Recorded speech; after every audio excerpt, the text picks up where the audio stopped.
¿Qué tal a todos? Bienvenidos a este nuevo recorrido visual.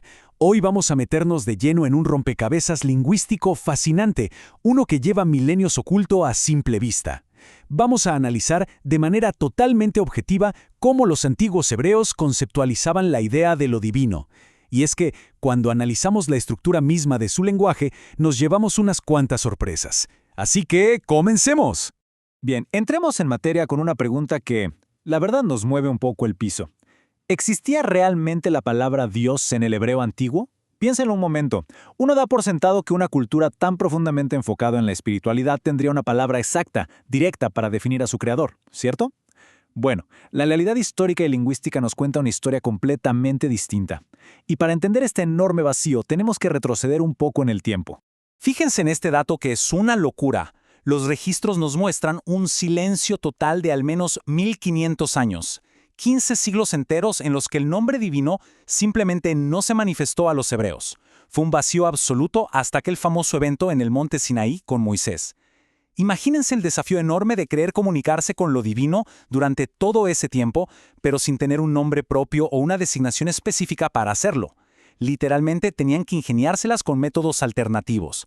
Y aquí es donde la cosa se pone súper interesante al comparar idiomas. Mientras otras culturas antiguas resolvían esto de forma muy práctica, unificando conceptos, en el hebreo antiguo no pasaba lo mismo. Por ejemplo, los pueblos paganos tenían una palabra única, una especie de comodín que encapsulaba todos los atributos supremos: el creador, el juez, el eterno. En Egipto usaban Necher, en Japón Kami, en Grecia Theos y en Mesoamérica Teotl. Era un término que envolvía todo ese poder sobrenatural. Pero, increíblemente, en el hebreo antiguo esa palabra unificadora simplemente no existe. Hay un vacío conceptual tremendo ahí. Para ponerlo en perspectiva, miremos las raíces de nuestros propios idiomas. La palabra que usamos hoy en español viene del latín deus, y si tiramos un poquito más de ese hilo hacia el pasado, llegamos al proto-indoeuropeo deibus, que significaba literalmente brillo, dorado o resplandeciente. De ahí también salió el Zeus de los griegos. O miremos el sánscrito antiguo con la palabra deva, que se refería a este ser supremo lleno de atributos sobrenaturales. Como ven, casi todos los idiomas agruparon las características supremas en una sola gran palabra. Y esto nos golpea de frente con una conclusión contundente de los textos que estamos analizando. Los hebreos no tenían una palabra así. Sencillamente no existe. Es un hecho gramatical comprobado.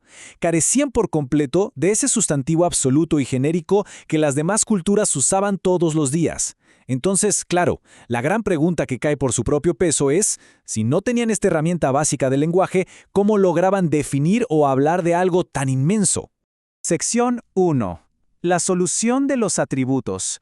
Cómo los antiguos hebreos se dirigían a lo divino.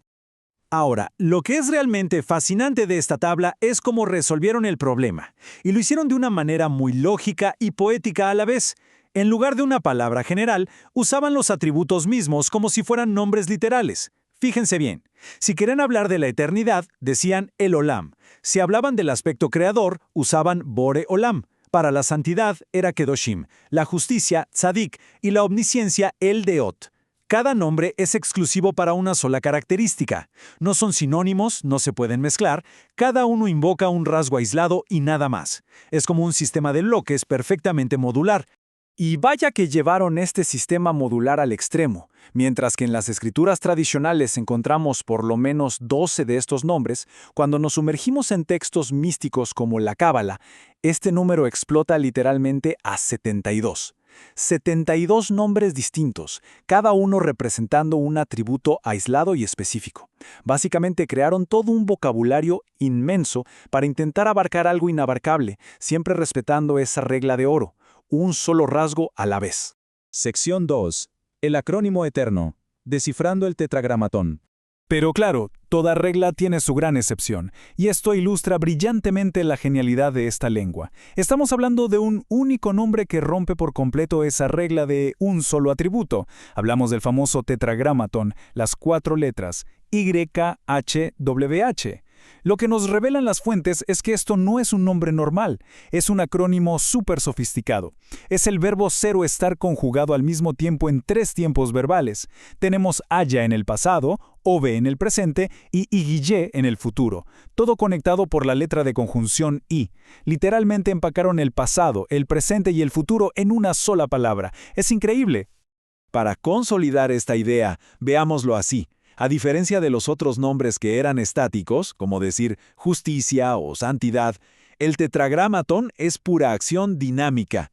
Al fusionar esos tres tiempos del verbo ser, no se está describiendo un estado de existencia pasiva. Está comunicando la idea de eternidad, pero como una acción continua que nunca se detiene. Es un verbo en constante movimiento a lo largo de toda la historia. Ahora, aquí hay un detalle técnico súper importante. Para entender cómo se ha interpretado esto, hay que conocer una peculiaridad gramatical de este idioma antiguo, y es que el verbo ser o estar en tiempo presente simplemente no se usa. Se omite por completo en una conversación normal. Las fuentes nos dan un ejemplo clarísimo. Si a alguien le preguntan, ¿quién eres?, en el hebreo antiguo jamás respondería diciendo yo soy Mateo. La respuesta correcta, omitiendo el verbo, sería simplemente Mateo. Y ojo con esto, porque esta aparente pequeñez técnica va a poner de cabeza las traducciones tradicionales a las que estamos tan acostumbrados. Sección 3. Un giro en la traducción. Reexaminando Éxodo 3:14. Teniendo clara esta regla sobre omitir el tiempo presente, tenemos que mirar con lupa a uno de los versículos más famosos de la historia. Vean cómo evolucionó esto en el tiempo. Alrededor del año 1500 antes de nuestra era se manifiesta este nombre en el Sinaí. Damos un salto gigante en la historia hasta el año 1569 y vemos que la primera versión de la Biblia Reina Valera lo traduce respetando perfectamente esa gramática antigua.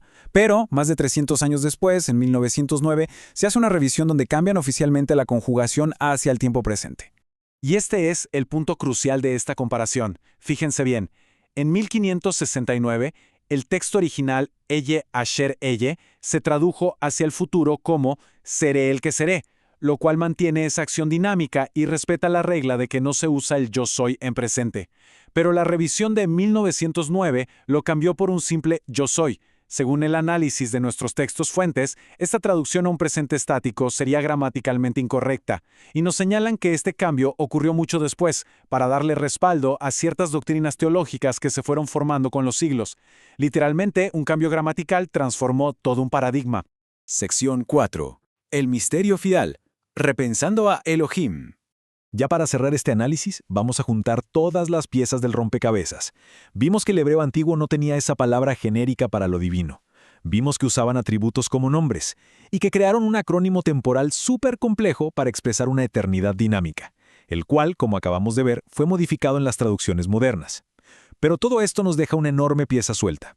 Por milenios el término Elohim se ha traducido como si fuera exactamente esa palabra genérica y absoluta que acabamos de comprobar que no existía en el hebreo antiguo. Entonces, si esa palabra unificadora no estaba en el vocabulario de los autores originales, ¿qué significa realmente Elohim? Es un misterio abierto, uno que desafía lo que damos por sentado y que definitivamente nos invita a seguir escarbando en la historia. Gracias por acompañarnos en esta exploración.